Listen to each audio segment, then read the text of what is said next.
Hello Zion members. In this presentation, I will inform you on the work that the building committee has been doing. We are happy to share with you a new proposal for a fellowship hall option for our congregation.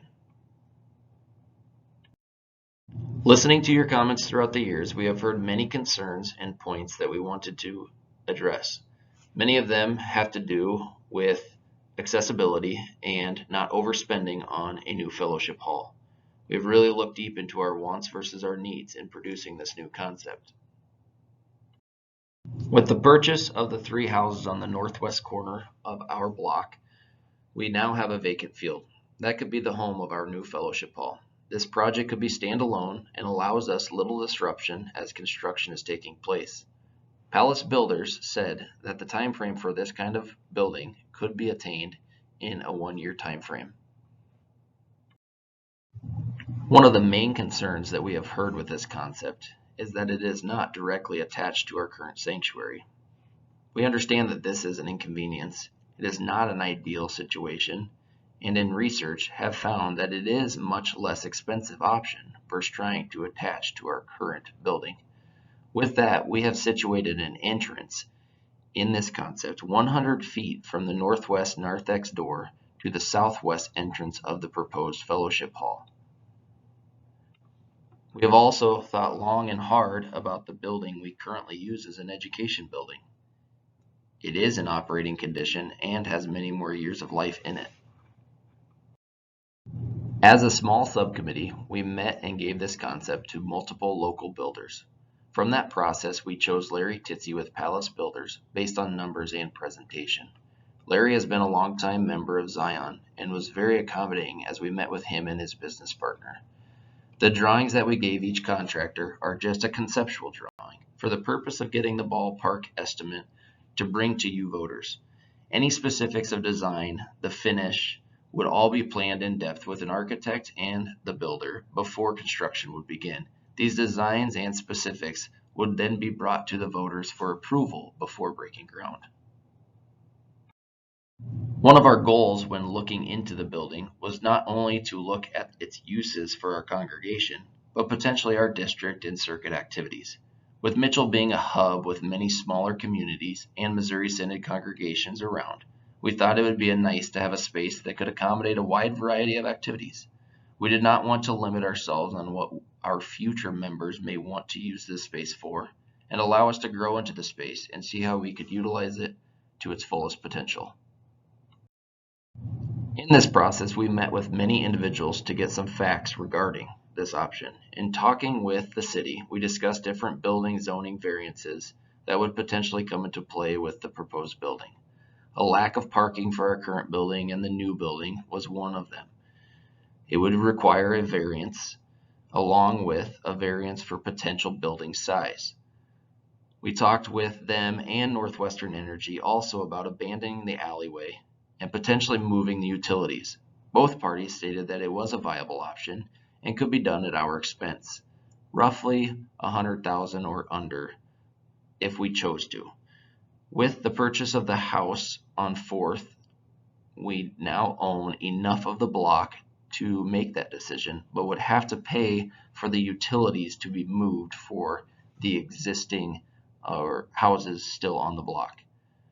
Pastor had also reached out to LCEF about the potential for a construction loan and mentioned that based on our finances, we could loan $550,000 for 20 years with a $3,297 monthly payment.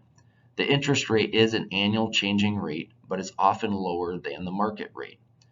Then they also stated that with our demographics and our stewardship in our congregation, we could potentially raise up to $615,000 in a capital campaign. Looking back at our past efforts and studying that history, we have came up with a timeline of approximately 15 years ago was when the building committee first started on a $1.3 million addition. We held a fundraising event at the Highland Conference Center and raised around $750,000 in cash and pledges. At that time, the voters had voted down that project, and dismantled the building committee for a number of years.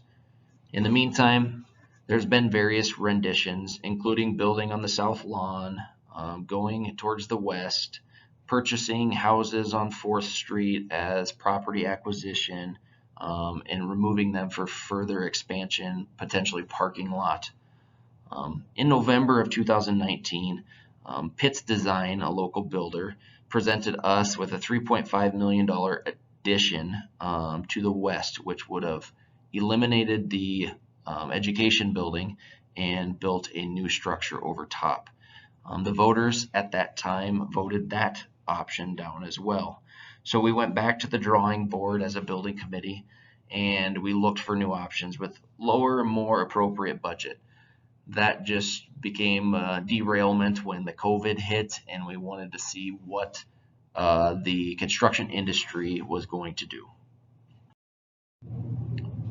With this history and knowledge, we have come to the point where we are today with this presentation and decision for you voters.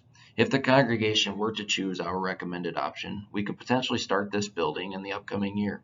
Our builder has stated that once finalized, the building takes roughly 10 weeks to manufacture. During the manufacturing time, concrete, site, utility work could all be getting done to keep us on a nice schedule. This just comes to our question of how you as the congregation would like us to proceed. On Tuesday, November 22nd at 7 p.m. voters meeting, we will have a ballot and discussion for the voting on this option. The building committee, we recommend option 1, and option 1 would start the project with this concept, with a budget not to exceed $2 million, and to begin a capital campaign. This capital campaign, we've set a goal for $200,000 to be raised before any breaking of ground or construction were to start. With this, in the meantime, we would be working with an architect and the builder and engineers to get all of the design concepts and proper processes done before the building needed to be built. Ballot option number 2 is where we would start with a campaign and raise the $200,000 before we were to proceed with an architect on this concept. We would stay with that same $2 million budget, and we would just be potentially pushing the timeline down a little further. And the third option is that you may not be interested in this concept or the project, and if so, we would like your feedback on the ballot with how you would like us to proceed. Thank you for taking the time to watch this presentation. I hope to see all of you on November 22nd to talk, discuss, and vote on this matter. We will have pledge cards available for the building fund at the voters meeting, and we will also be discussing what a capital campaign may look like if we move forward. Pledges, cash, gifts in kind, and how the congregation can be involved in this process. See you all then.